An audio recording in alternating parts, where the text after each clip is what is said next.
บายดีพี่น้องสบายดีสวัสดีFCสุขุทุกคนสบายดีตอนเช้า Good morning ตอนนี้เป็นเวลา7 โมงเช้าพี่น้องบรรยากาศอยู่ที่ครัวขามน้ำเสโดนเฮาคือเก่าพี่น้องบรรยากาศงามคักมื้อนี้ตอนเช้าอากาศเย็นดีพี่น้องมื้อนี้บ่าวสุขสิพาพ่อแม่พี่น้องเดินทางไปแพเงินเนาะพี่น้องไปแพเงินมาสร้างสาวัดว่าห้ามบ้านเฮือนเฮาเลยนะเนาะพี่น้องก็คือเมื่อวันที่14สิมีบุญบ้านบ่าวสุขพี่น้องคือบ้านต่างหลังเฮานี่เนาะเป็นบุญสมโภชพระพี่น้องเชิญส่วนสุขุสุคนมาเด้อผู้ใดอยากมาเอาบุญนำกันพี่น้องเป็นบุญสมโภชพระก่อนหอดบุญบ้านเพิ่นก็สิพากันไปแพร่ปัจจัยเนาะพี่น้องเนาะนำหัวปั่นของอาจารย์ครูตุพี่น้องอาจารย์ครูตุเนี่ยก็เป็นอาจารย์ครูบ้านครูเมืองของบ้านต่างหลังเขาเลยเนาะพี่น้องเนาะตะกี้ตะกอนผู้ใหญ่บ่าวสุขเกิดมากก็ยังบ่ทันได้เคยเห็นเพิ่นหรอกพ่อแม่เพิ่นนับถือเนาะเป็นผู้ใหญ่นะว่าพี่น้องเราก็สิพาไปเบิ่งว่าเพิ่นเฮ็ดจังไดเนาะพี่น้อง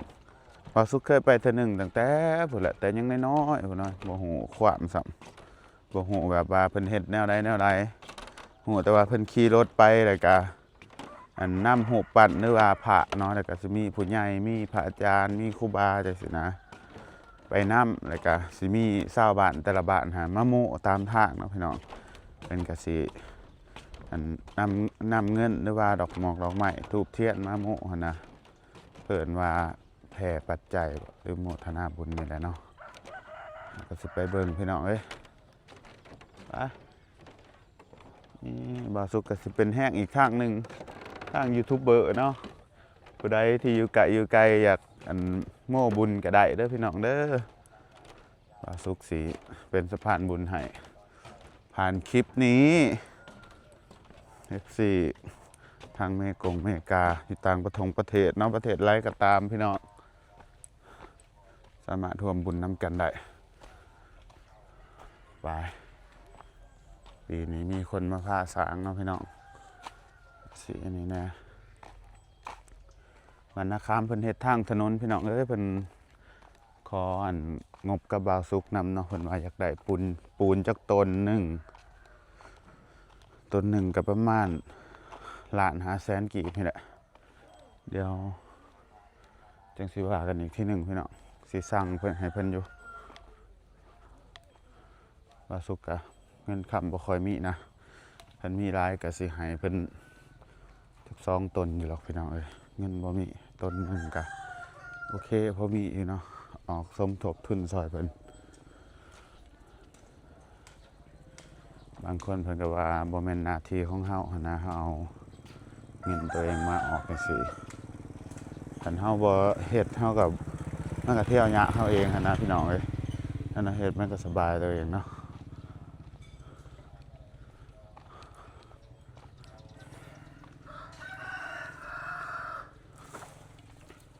มื้อนี้เขาจะบ่ได้เฮ็ดต่อเขาบ่ได้เฮ็ดทางต่อบ่มื้อนี้เฮ็ดอยู่แล้วเนาะเขาเปลี่ยนจุเอาบ่อ๋อก็จะเปลี่ยนเป็นจุเอาอันนี้เป็นบ้านนาคามเนาะพี่น้องบ้านนาคามก็ต้องอังก็คนละฟังกันนะคนละฟังแม่น้ำเสโดนกัน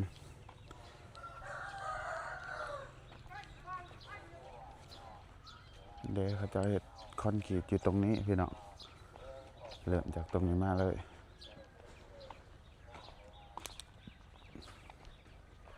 เดี๋ยวเขาก็จะกำลังเทได้ประมาณ10-20 กว่าเมตรนี่แหละก็จะของบน้ำบ่าวสุขปุ่นต้นหนึ่งจะกระใส่แบบคือเก่าคือบ้านบ่าวสุขนี่เนาะใส่ไม้ไผ่เฮ็ดอันนั้นใช่ไหมสังไผ่เฮ็ดแผ่นเล็กแล้วก็เทจะเป็นเขียนคักเนาะ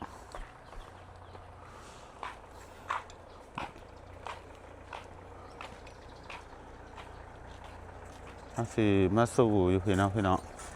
เพราะว่ารถเป็นเอามาไว้อยู่นี่เด้รถกับหัวปั่นเป็นมาแต่งเลยเนี่ยอันนี้รถเที่ยวหรือว่ารถประจำทางบ้านเฮาพี่น้องนี่เป็นแต่งรถเรียบร้อยแล้วเนาะแล้ว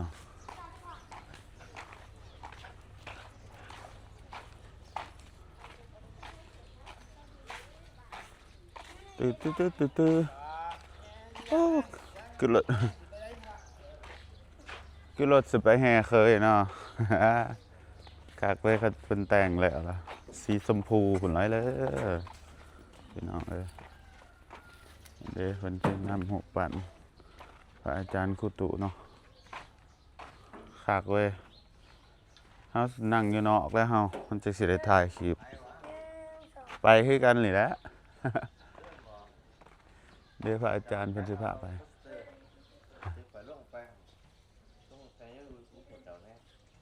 โดย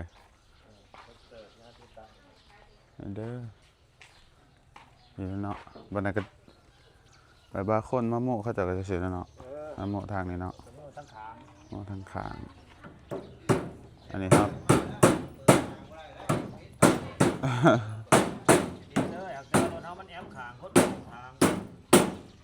กลับไปตามทางปากกระเดิบไป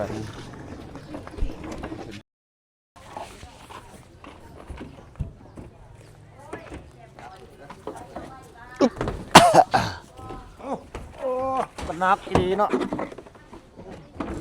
ก็ได้บ่นับก็ได้เด้อ ปาดได้ยินหอดหาหมู่บ้าน มันใหญ่เด้อ แต่ตะโคงนับบ่นี่ แน่นะไปว่าจะเอาพาวเวอร์มาใส่วันนี้เพราะว่าตัวนี้ถอดปากนอกมันออกท่านจะสีใส่เลยข่อยบ่มั่นใจน้ำพาวเวอร์เพิ่นยันพาวเวอร์เพิ่นไหมท่านเจ้าของเพิ่นว่าเฮ็ดรอดอาจารย์ไหมก็ย่านน่ะเพิ่นนำแล้วปานนี้น่ะ เปิดได้โดน อ๋อพาวเวอร์ เติบ ของ ไว้ มัน เนาะ เด้เพราะว่าปกติเสริมปากตัวนี้ฮะฝ่ายผูกแขนเป็นพวกปักเซ่จะเอามาให้ ขาเคย จิกกระดุมดึงขึ้นครับตัวนี้มันบ่ได้ใส่งานตั้งเองคือ อ๋อ ต่อได้บ่ฮะ แจ๊ดมัน ฮะไหวต่อคราวนี้เด้อนะ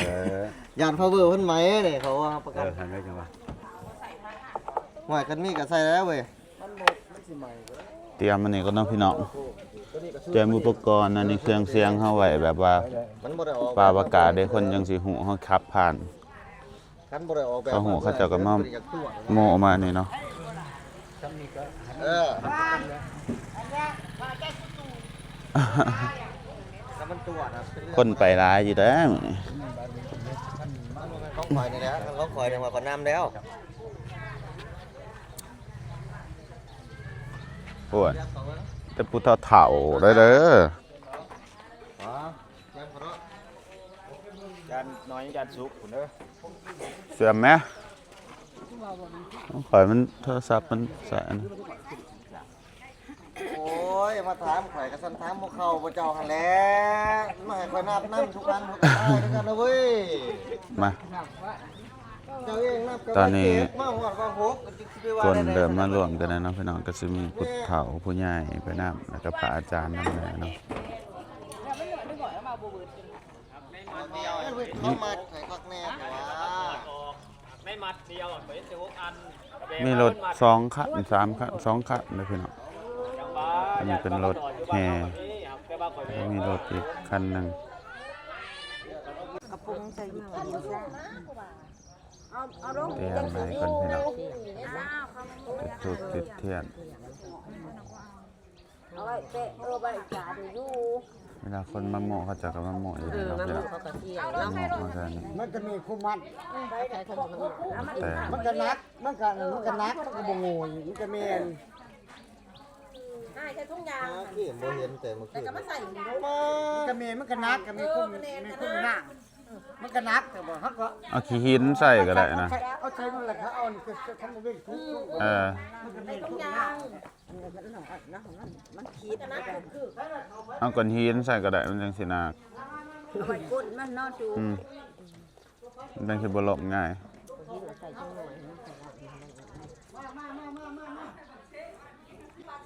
นี่รถคันที่2นะพี่น้องเป็นเอามา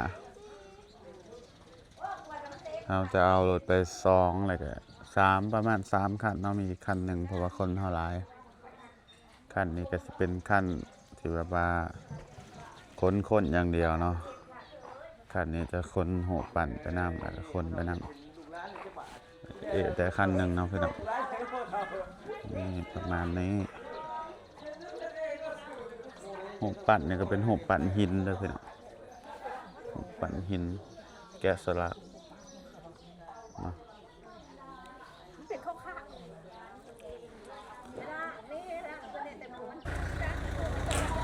รถคันที่3เข้ามาแล้วนี่รถคันนี้นั่งสบายผู้ใดบ่อยากฮอดนั่งรถคันนี่พี่น้องอันนี้รถไอ้หมงเนาะเราอันนั้นให้พี่น้องแล้วให้เอาไปได้ยักซอยนะเราเป็นหับจ้างรถเที่ยวรถประจำทางปากเสบ้านนาคามเราให้บ้านเฮาไปพี่น้องเลยเราขับรถเป็นเนาะซูเปอร์เก่าแล้ววะ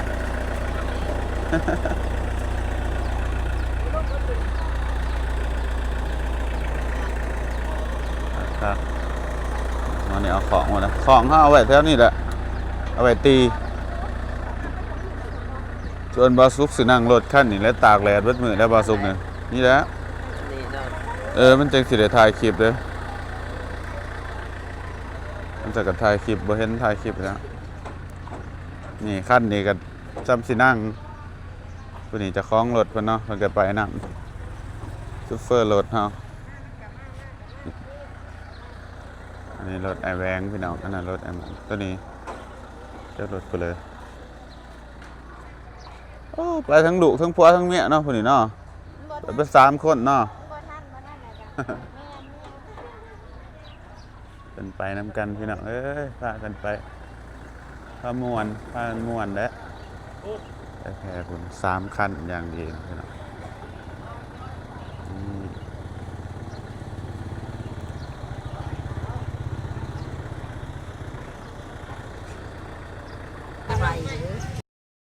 พี่น้องเฮานี่ผู้ใดที่ว่าบ่ถึงขั้นจองกระแดดแน่แหละเต็มคันรถคันมันมีบ่อนโฮม นี่ก็สิมีแต่ผู้ใหญ่ เอาไปบ้านใดมีโฮมกับใครแน่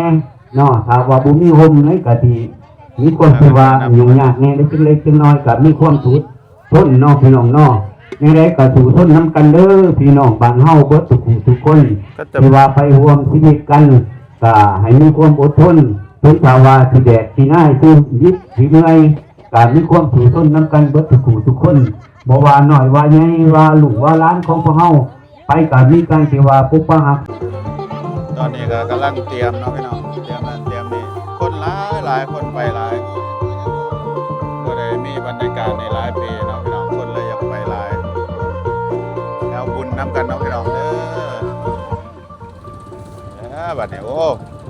รถคือมาสั่นคักแท้เนาะ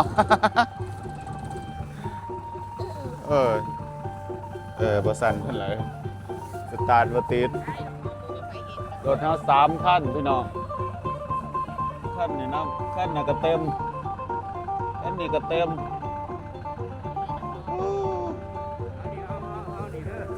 บ้านน่ะสิเอาไป2คันเนาะ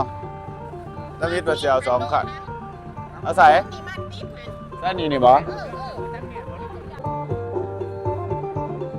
เฮ็ดอีหยังอันนี้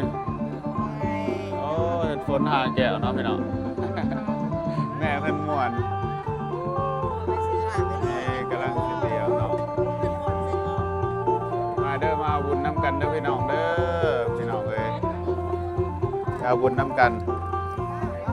เป็นสิเฮ็ดฝนหาแก้วเนาะขนมเอาอันนี้ไป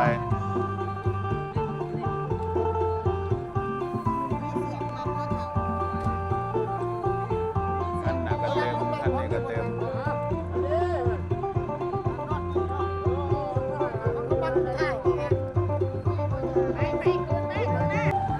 ไปแล้วเด้อพี่น้องเด้อเคลื่อนทับเด้อ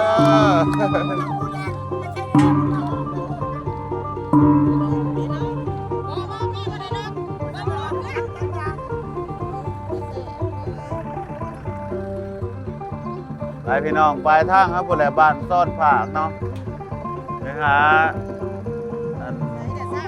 วัดพระอาจารย์คำผักพี่น้องรถคันเฮานี่คือสิไปฮอดแห่เคยเนาะพี่น้องม่วนเป็นม่วน เอาหยัง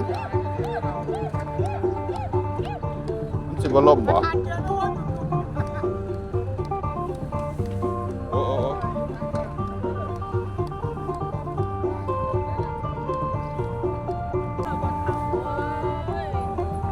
ไปเด้อพี่น้องเด้อ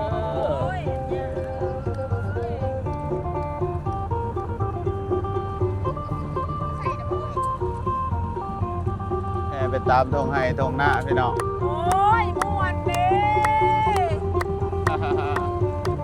ม่วนคักเนาะ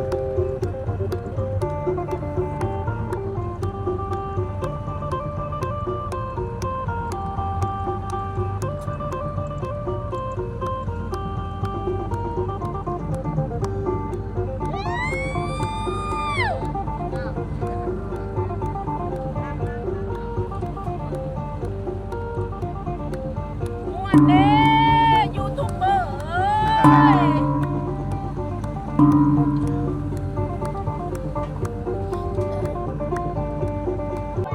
โอ้ยเป็นมาโม่บุญนะเนาะพี่น้อง อารมณ์แบบคือเป็นกระบวนการที่เป็นพ่อ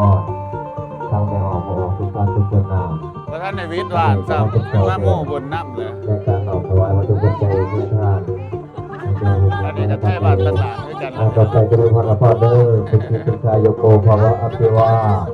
ตนาชื่ออิจันจังบุทธาปัจจายโนสัมมาโนสัมมาวัฏติอายุมโนสุขังภาลัง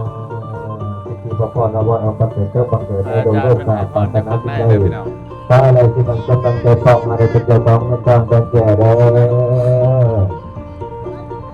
อกระบวนการกระบวนเด็กขณะนี้หายจิตหายสูงหายเด็กหายไส้หายปัญญาโลกหน้าประกาศปาตนาที่ใดคอยในที่นั้นจงรังใจบังอันมาพูดใช้นั้นเป็นอะไรนี่มาต่อการเวทีสอนกรนี้ไปไกลห่างไปแล้วพอที่จะก็สุดที่สามเพื่อนบ้านในทุกใจบนพัฒนาชาติต่างจะได้พ่อ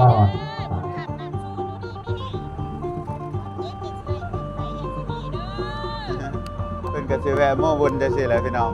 ผู้ใดเป็นเห็นเป็นกะมาโม่บุญนำเนาะบุญเอาสินำกันเด้อพี่น้อง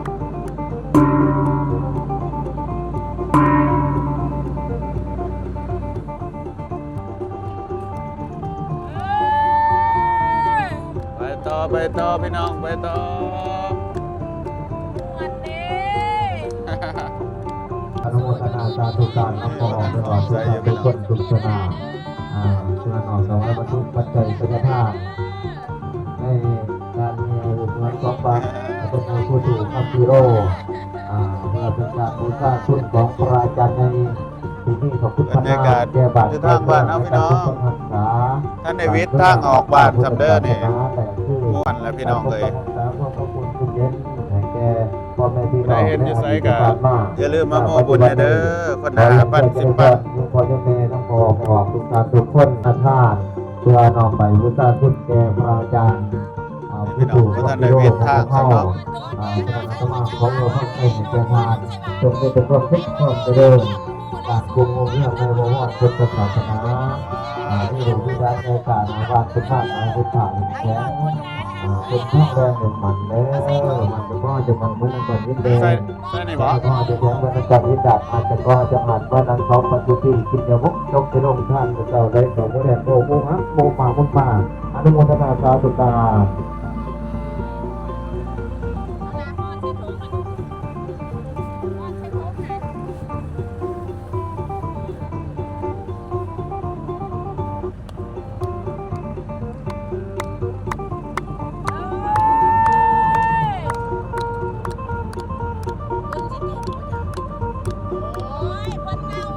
เป็นเงาเป็นห่มไห้เนาะ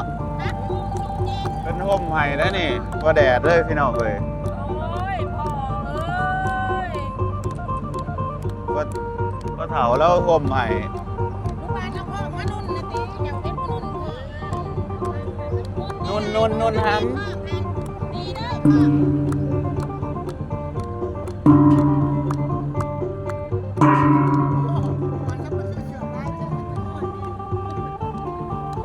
วิทย์ทางเขาบ้านนะพี่น้องโอ้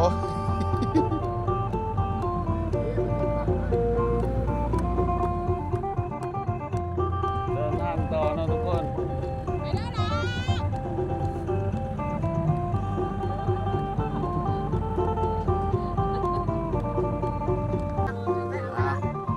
จะฟ้องเรานะพี่น้อง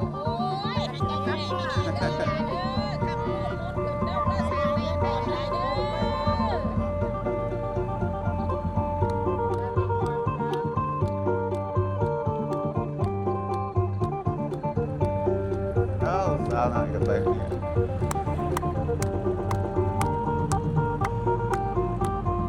ไปต่อพี่น้องไปต่อไปทางวันนี้เราจะไปบ้านซ่อนผ้าก่อนเนาะพี่น้องไปวัดพระอาจารย์คำผักแล้วก็จังสิเริ่มแห่มาแต่พุ่นเนาะแห่มาแต่พุ่นมาหอดบ้านนาคามเฮ้ยแล้วเนาะพี่น้องไปประมาณ30 กิโลเนาะพี่น้อง3 คันเนาะพากันไป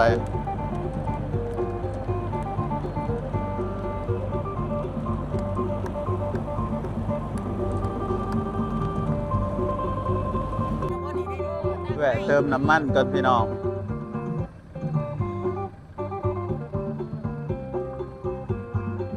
เติมน้ำมันก่อนเพราะว่า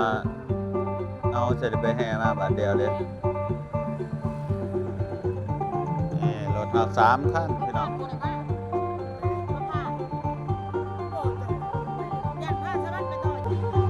เติมน้ำมันก่อนพี่น้อง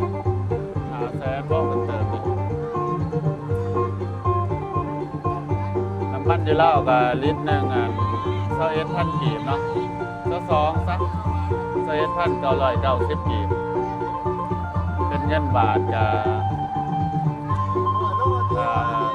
30 กว่าบาท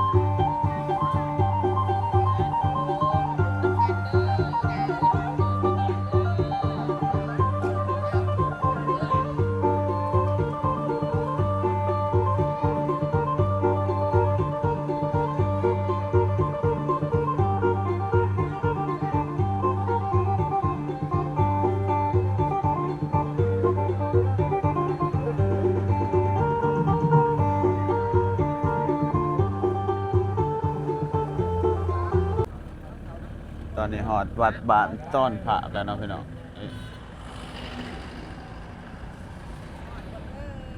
วัดนี่เพิ่นก็สมโพธิแล้วเนาะ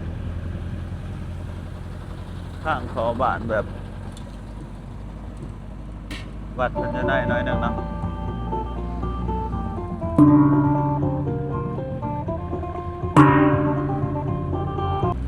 หอดวัดพระอาจารย์คำผักแล้วพี่น้อง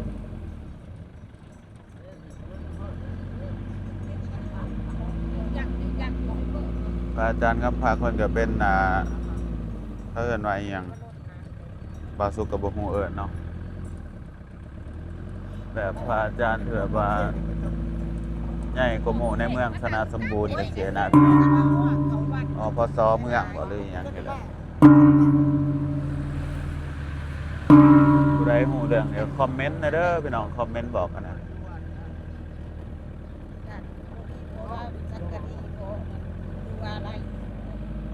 วัดเป็นงามมาเลยเนาะย้ายมันพี่น้องแต่ก็มีอยู่นี่จะมีโรงเรียนสงฆ์นำเด้อพี่น้องเด็กเขาเจ้ากำลังเฮ็ดอันนี้ฮอดแจกเพิ่นฮอดแล้วอันนี้ก็สิเป็นวัดเพิ่นพี่น้องวัดของพระอาจารย์คำผักเนาะอันนี้สิเป็นซิมอันนี้สิเป็นหอแจกพี่น้องทางนั้นเป็นโรงเรียนเนาะโรงเรียนสงฆ์ก็คือโรงเรียนของจัวของครูบาพี่น้องเพิ่นมาเฮียนบางคนเพิ่นแบบว่าบวชเฮียนนะพี่น้องเฮียนหนังสือเฮียนแบบเฮียนจนจบคือคนธรรมดาเฮานี่แหละพี่น้องจบแล้วก็สามารถประกอบ เวียกเฮ็ดได้เนาะส่วนนั้นเป็นกุฏิเพิ่นพี่น้องกุฏิเพิ่นอยู่พุ่น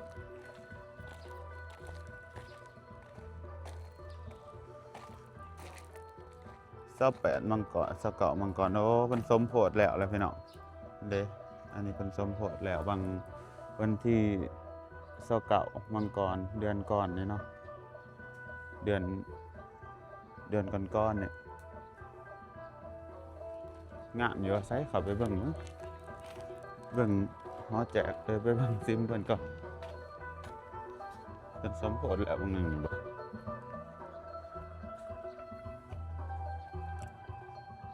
โอ้แต่มันงามเนาะไฟใส่ไฟบ่ติดงามมาเลยพี่น้องเลยมีซิมค่ะงามมาเลยเนาะใหญ่งามแฮง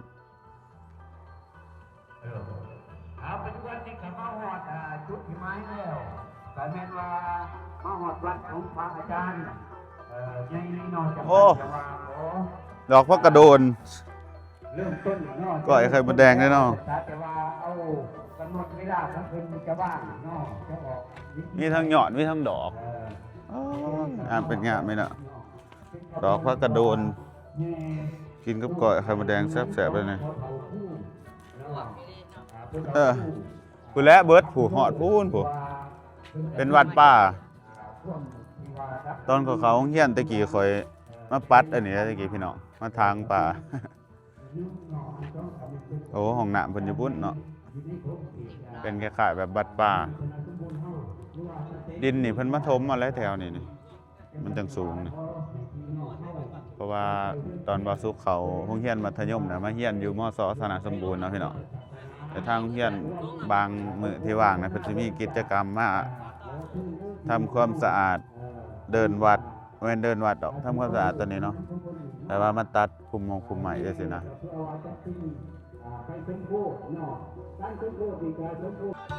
ตอนนี้ไทยปากเซ่เพิ่นก็มาแล้วพี่น้อง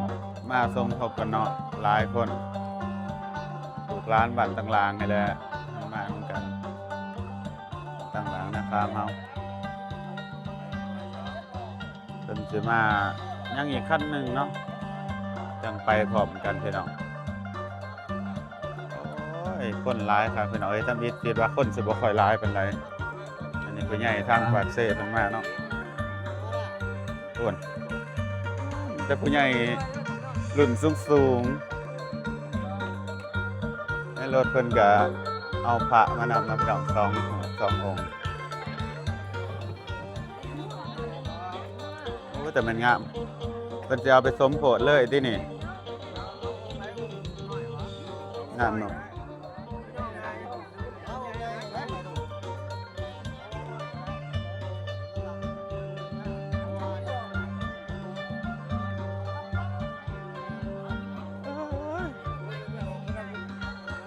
ม่วนคักพี่น้องวันนี้อันนี้ว่าท่านในแห่นี่กำลังสิเริ่มแห่ได้นี่ยังคนหลายขนาดนี้เนาะเป็นสิเฮ็ดหยังเบื้องนี้เอ้า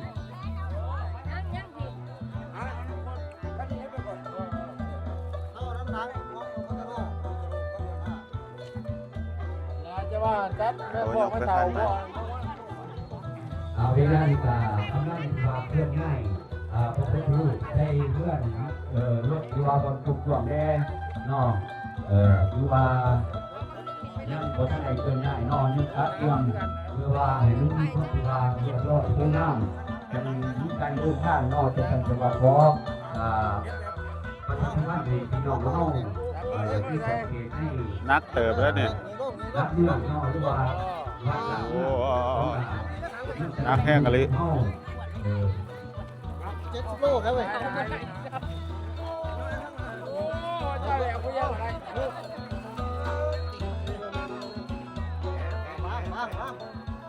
เดินเนาะ จะเอามาใส่ขั้นนี่แล้วพี่น้อง โอ้ ว้าดิโต พวกเราทำงานดีแห้งเด้อพวกเราทำงานดีแห้งเด้อ จะเอามาไว้รถคันที่แบบว่ามีบ่อนนั่งหลายเนาะพี่น้องมื้อนี้รู้สึกว่าอากาศ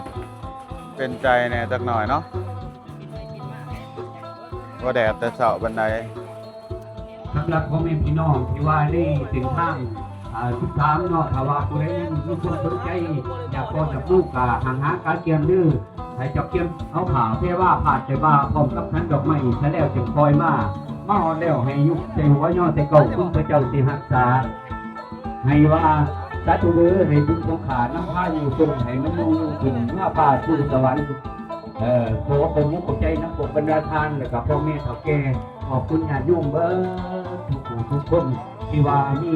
จิตใจใส่ศรัทธาที่ว่ามาร่วมในงาน นักเติบได้พี่น้อง ศาสนาหรือว่าเขาไปดูในเวทีที่ว่าอันบนสมโพธิเนาะยุคสมโพธิก็เป็นว่าอยู่บ้านนาคามคุมตำหลังเด้อคุมตำหลังและในมือที่ว่าจะเริ่มต้นเนาะก็เป็นมือที่ นี่คันนี่มาแล้ว และก็ด้วย โอ้ไทยปากเซ่ก็มาเนาะ ผมเดือนนี้ แม่น้องก้อนก็มา ผมมีพี่น้องมีสาระมีเวลาสาระโอกาสไปรวมในงานของคุณตาขอให้มีแต่ความสุขความสบายขึ้นมาหาได้ โอ้มัดคักมัดแน่เนาะ ของสุขบรรดาทานของแม่ไอ้น้องทุกคนที่ว่าไปรวมในงาน เอาเรื่องเฮ็ดบุญนี่คนลาวชาวพุทธเนาะแบบม่วนน้ำกันเลยพี่น้องเอ้ย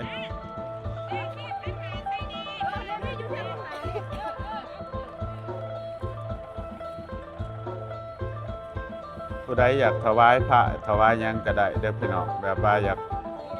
ยากซื้อพระหนนะเพราะว่าซื้อพระมาเข้าวัดจังซี่นะมาโง่เข้าวัดมาถวายเข้าวัดก็ได้เด้อพี่น้องอยู่ไกลเนาะซื้อพระมาบวชมาสมโภชน้ำกันโอ้กลางปากเซ่ก็มาคือกันเนาะ รวมไม่รวมมือแม่ได้ถึงก็คือว่ามันคงจะมันแกมหรือว่า ม่วนน้ำกันพี่น้องม่วนน้ำกันหลายคนเด้อ เขาในเฮาหรือว่าปูนในเฮาตาข้างตัวเฮากับมีคนที่ว่าเห็นดีเห็นชอบ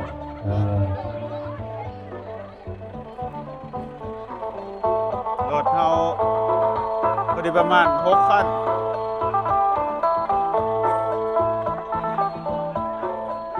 ซ้ำสินั่งพี่น้องเอ้ยบ่อึดเยอะแยะบ่อนนั่ง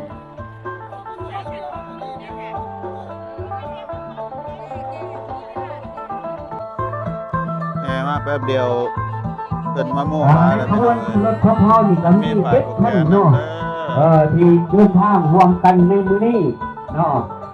เฮ็ดได้กะพี่น้องเฮาอยู่นี่ก็มีพุทธรูปอีก2 องค์เนาะ